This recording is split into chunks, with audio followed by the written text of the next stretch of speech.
Actually, returning to the office this week, mental health could be a big concern for some. With balancing that with productivity in the workplace, it really can be challenging. Yeah, Vanessa Coppes, editor-in-chief of Bella Magazine, joining us with 5 ways that companies can be supportive without sacrificing productivity. Vanessa, welcome back to the show. It's good to see you here in person. Thank you so much for having me. Okay, so for years, mental health was taboo and no one really talked about it in an open setting. Why is it such an important conversation to have, especially in the workplace?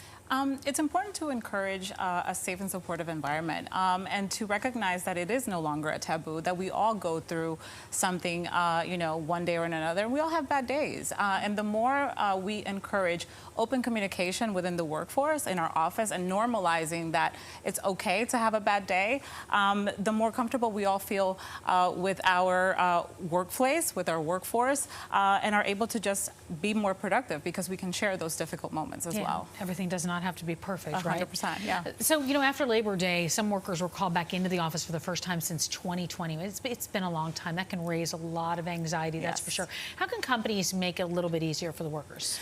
It's interesting. I've had this conversation with a lot of people lately where they feel like they're now debating even changing, workplaces because they're forced to come back. But the reality is that what companies can do is implement flexible work hours. We have a flexible, I work with a lot of working moms, so we know that, our office hours cut off at 3 because we have to go take kids off the bus and go do homework. So it's, again, having that open conversation with employees to really rise to the occasion where their needs may lie. If they need to come in later a little bit on one day and then they know they have to stay later another day, that just creates trust and reliability on your workforce in general.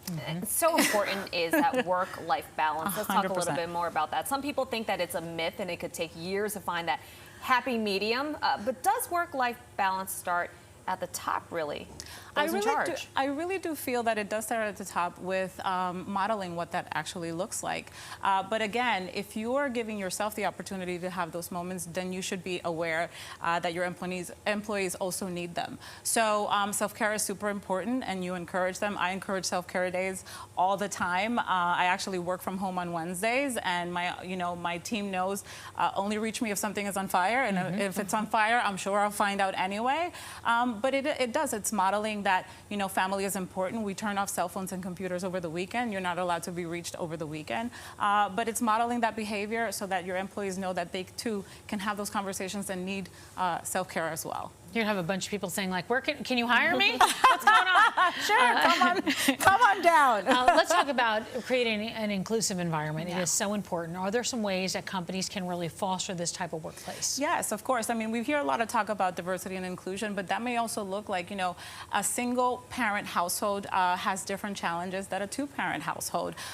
So again, creating environments where we can have these conversations where it's okay that you need to leave a little bit earlier for a school function, or a family planned vacation where a colleague can step up and also rise to the occasion to cover where that is needed. It's all about communication, right? Like every suggestion that I'm giving, it's all about open communication and creating those relationships with your employees and your bosses and your superiors to understand that we're all humans and we all need to just be able to communicate so that we can work the most productively as possible. So true. Vanessa Coppes, thank you so much. Really, really interesting topic, and so timely with so many people heading back to the office. Thank you so much for being here. Thank you for having me. Appreciate it. Good to have you. For more wellness tips, you can follow Bella Mag on Instagram. The information is right there on your screen.